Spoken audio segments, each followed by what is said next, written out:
నమస్తే welcome to నేటి ధరణి news. గొల్లప్రోలులో రోడ్లని జలమయం ఇక్కట్లు ఎదుర్కొంటున్న ప్రజలు. నేటి ధరణి న్యూస్.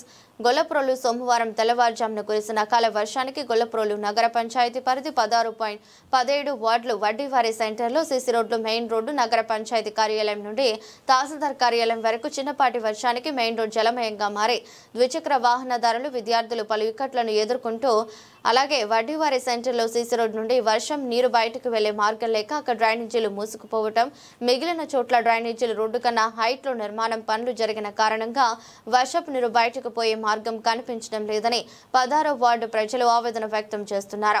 ఈ నీటిలో విద్యార్థులు, వృద్ధులు నడవాలంటే బెంబెలెక్కిపోతున్నారు.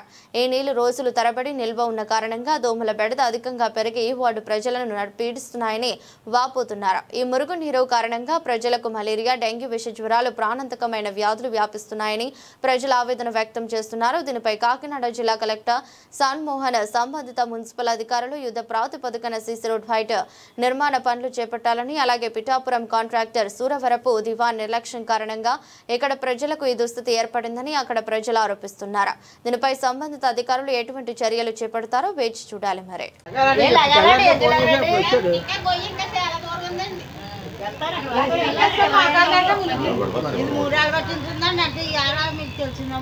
బసబుజ్జి అండి.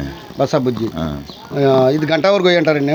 కాదండి, వుడ్డోర్ సెంటర్. వుడ్డోర్ సెంటర్ అండి. వాస్తవాలకు ప్రతిరూపం నేటి ధరణి న్యూస్. చూడండి, ఇక్కడ వుడ్డోర్ సెంటర్లో 16వ వార్డులో ఇక్కడ సీసీ రోడ్డు జలమయంగా మారింది. చూడండి, ఇక్కడ మహిళలు మాట్లాడతారట. 3 సంవత్సరాల పడింది ఇదే పరిస్థితి అండి. ఈ వర్షం వచ్చి పోయిన తర్వాత ఈ రోడ్లో వాడి నీరు శుభ్రం మొత్తం డ్రైనేజ్ నీరు మొత్తం రోడ్డు మీద వచ్చేసి కుళ్ళు వాసన, దుర్వాసన వచ్చేసి డెంగ్యూ, మలేరియా, ఫైలేరియా ఇలాంటివన్నీ జబ్బులతో బాధపడతా చాలా ఇబ్బంది పెడుతున్నా. మున్సిపల్ కమిషనర్ కానీ, ఏఈ గారికి కానీ 3 సంవత్సరాలు పట్టించి మేము చెప్తున్నా. ఆడవాళ్ళని తీసుకెళ్ళి కూడా చూపించిన. అక్కడ ఎన్నిసార్లు అడిగినా రేపు మాపు అని ఎలా తిప్పుతున్నారు. కానీ ఇక్కడ మనుషులు జారిపోయి పడిపోయి కోళ్ళు 2-3 ఇరిగిపోయి కూడానండి. వాసన ఉండలా పోసన నీళ్ళని వర్షం పడితే చాలు. గతంలోనే ఈ ఈ రోడ్డు నిర్మాణానికి నిధులు ప్రభుత్వం నుంచి మంజూరు అవ్వాయండి. ముందేమో ఎలక్షన్ ముందు, పెద్ద ఎలక్షన్ ముందేమో కాకినాడానికి కాంట్రాక్ట్ వచ్చింది, వచ్చిపోతాడు అన్నారండి. ఈ లోపల ఆయన రావడంలో టెండర్ క్యాన్సిల్ చేశారండి. మళ్ళీ వేరే ఆయనకి టెండర్ అప్పచెప్పాం, వచ్చిపోసేస్తారు, వర్క్ ఆర్డర్స్ కూడా ఇచ్చేమని చెప్పారండి.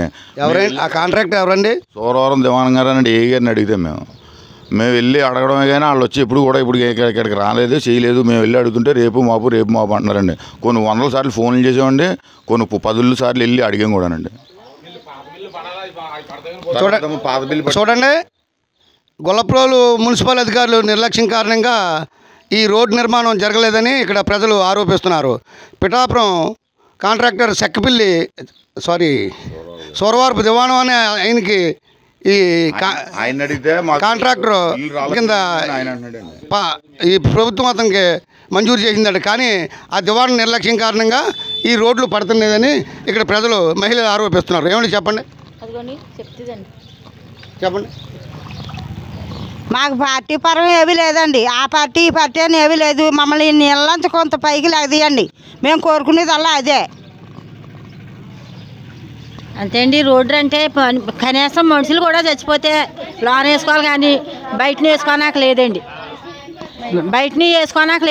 నీరు చాలా ఎక్కువ ఉన్నది. నరకం చూస్తున్నాం. మగవాళ్ళు చేలోకి వెళ్ళపోతున్నారు, ఆడవాళ్ళు బయటికి రాలేకపోతున్నాం, దోవల్లో ఉంటున్నాం. మీరు ఏం చేసినా ఉపకారం చేస్తున్నారు. చూడండి, వర్షం పడితే ఇక్కడ విద్యార్థులు గట్రా వృద్ధులు బయటికి రాలేకపోతున్నారని ఇక్కడ మహిళలు ఆరోపిస్తున్నారు. వాస్తవాలకు ప్రతిరూపం నేటి ధరణి న్యూస్, గొల్లప్రోలు.